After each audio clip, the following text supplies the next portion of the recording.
Salam damai sejahtera bagi kita semuanya. Kita bertemu pada pagi hari ini dalam renungan singkat. Doa dan harapan kami bahwa kita semuanya dalam keadaan sehat, tetap bersyukur, dan tetap memuliakan Allah di dalam kehidupan kita. Firman Tuhan yang menyapa kita diambil dari kitab Yesaya pasal 2 ayat 5. Demikian firman Tuhan. Hai kaum keturunan Yakub, mari kita berjalan di dalam terang Tuhan. Bahasa Batak dikatakan, Betahamu alepino parmisi Jakob, ardalani mahita dihatiuroni Jehovah. Demikian jauh pembacaan firman Tuhan. Saudara-saudara yang terkasih dalam Kristus Yesus, bahwa firman ini adalah ajakan kepada keturunan Yakub untuk berjalan dalam terang Tuhan. Keturunan Yakub adalah orang Israel. Orang Israel pada masa kini adalah umat pilihan Tuhan. Orang yang percaya kepada Tuhan dan orang yang mengandalkan Tuhan dalam kehidupannya. Itu adalah umat Israel pada saat itu. Maka kita semuanya adalah keturunan Yakub. Maka kita sekarang adalah Israel yang baru.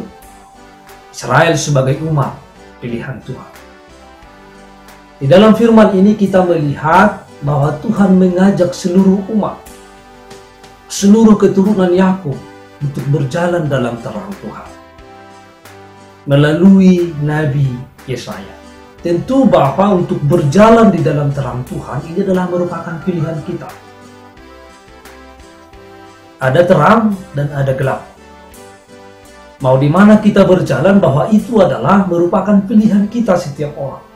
Kalau kita memilih terang, maka kita memilih kehidupan.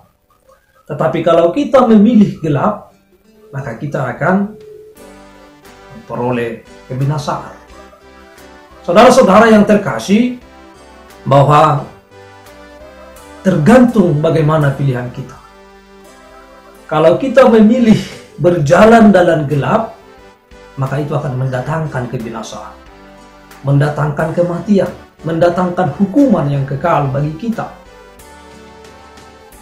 Dan kalau kita memilih berjalan di dalam terang Tuhan, maka kita memilih kehidupan. Kita memilih untuk melakukan firman Tuhan, itu adalah pilihannya. Ada konsekuensi dari pilihan kita. Ada konsekuensi yang harus kita jalani ketika kita memilih apakah kita berjalan di dalam terang dan di dalam gelap. Tetapi dalam firman ini, bahwa ini adalah ajakan untuk hidup di dalam kehidupan yang kekal. Kita mengetahui bahwa sumber terang itu adalah Allah, Tuhan. Tuhan adalah sumber terang yang menerangi hati setiap orang yang mau dituntun, yang mau berjalan di dalam terang itu, maka Tuhan akan menuntunkan. Tuhan akan menerangi, memberi cahaya, memancarkan cahaya bagi setiap orang yang mau berjalan di dalam terang. Dan orang yang berjalan di dalam terang, dia akan melihat bagaimana dia harus hidup, bagaimana dia harus berjalan, kemana tujuannya. Saudara-saudara yang terkasih, bahwa perjalanan ini adalah memiliki tujuan. Sama seperti kehidupan ini, bahwa kita memiliki tujuan. Ketika kita berjalan di dalam terang, ada tujuan kita. Tujuan kita adalah kita memperoleh kehidupan yang kekal. Upah kita adalah kita memperoleh kehidupan yang kekal. Tetapi ketika kita berjalan di dalam gelap, maka kita tidak memiliki tujuan. Dan akhirnya upah kita adalah maut. Upah kita adalah kebinasaan. Upah kita adalah penghukuman yang datangnya daripada Tuhan. Saudara-saudara yang terkasih, gelap dan terang itu adalah tidak bisa bertemu. Tetapi gelap selalu kalah terhadap terang. Ketika ada gelap dan ketika ada cahaya, maka gelap itu akan menyingkir. Gelap itu akan hilang. Oleh karena itu, bahwa tidak pernah gelap menguasai terang, tetapi terang yang selalu menguasai gelap. Kita bisa bayangkan kalau kita berjalan di dalam gelap, dan di dalam kegelapan itu tidak nampak apa-apa. Dan kita tidak akan mengetahui apa yang ada di depan kita atau apa yang ada di samping kita, apakah ada binatang buas yang mau memangsa kita atau apakah ada jurang di depan kita atau tidak. Itu adalah gelap. Artinya kita tidak akan mengetahui, kita tidak akan tahu bagaimana kita akan berjalan.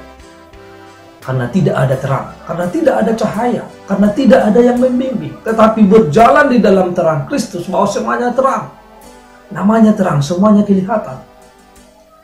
Ada tuntunan, ada bimbingan, ada arahan, ada petunjuk. Itu adalah berjalan di dalam terang. Petunjuk itu adalah berasal dari Allah. Oleh karena itu bahwa dalam firman ini, supaya kita hidup di dalam kehidupan yang kekal, supaya kita memperoleh kehidupan dan memperoleh keselamatan, maka kita harus hidup dalam terang Tuhan. Hai kaum keturunan Yakub, mari kita berjalan di dalam terang Tuhan. Mari kita berjalan di dalam terang Tuhan. Artinya supaya semuanya bisa merasakan, bisa menikmati dan sampai kepada kehidupan yang kekal itu, maka kita harus berjalan dalam terang. Orang yang berjalan dalam terang, dia akan mengasihi Tuhan Allah dan mengasihi sesama manusia dan mengasihi alam ciptaan Tuhan. Dia akan hidup di dalam buah-buah roh, mengasihi, memaafkan, dan lain sebagainya. Oleh karena itu bahwa kita yang hidup di dalam terang Tuhan akan terus merasakan bahwa Tuhan adalah bersama dengan kita. Saudara-saudara yang terkasih, biarlah kita terus berjalan bersama dengan Tuhan, berjalan di dalam terang Tuhan, sehingga kita tahu kemana kita harus pergi, kita tahu bagaimana menjalani kehidupan ini, kita terus dibimbing dan dituntun oleh Tuhan. Selamat pagi dan selamat beraktivitas bagi kita semuanya. Tuhan Yesus memberkati. Shalom.